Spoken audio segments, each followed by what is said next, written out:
एक किसान था। वह एक बड़े से खेत में खेती किया करता था। उस खेत के बीचों बीच पत्थर का एक हिस्सा जमीन से ऊपर निकला हुआ था, जिससे ठोकर खाकर वह कई बार गिर चुका था और ना जाने कितने ही बार उससे टकराकर खेती के औजार भी टूट चुके थे। रोजाना की तरह आज भी वह सुबह सुबह खेती करने पहुंचा, पर जो सालों से होता आ रहा था, एक वही हुआ। एक बार फिर किसान का हल पत्थर से टकराकर टूट गया। किसान बिल्कुल क्रोधित हो उठा और उसने मन ही मन सोचा कि आज जो भी हो जाए वह इस चट्टान को जमीन से निकालकर इस खेत के बाहर फेंक देगा। वह तुरंत भागा और गांव से 4-5 लोगों को बुला लाया और सभी को लेकर वह उस पत्थर के पास पहुंचा।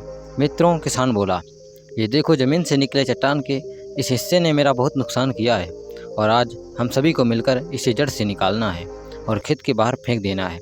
और ऐसा कहते ही वह फावड़े से पत्थर के किनारे वार करने लगा। पर यह क्या, अभी उसने 1-2 बार ही मारा था कि पूरा का पूरा पत्थर जमीन से बाहर निकल आया।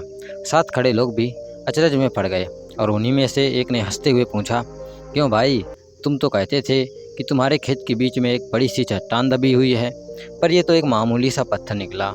किसान भी आश्चर्य में पड़ गया।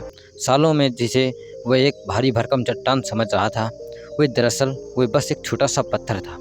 उसे पछतावा हुआ कि काश उसने पहले ही इसे निकालने का प्रयास किया होता, तो ना उसे उतना नुकसान उठाना पड़ता और ना ही दोस्तों के सामने उसका मजाक बनता।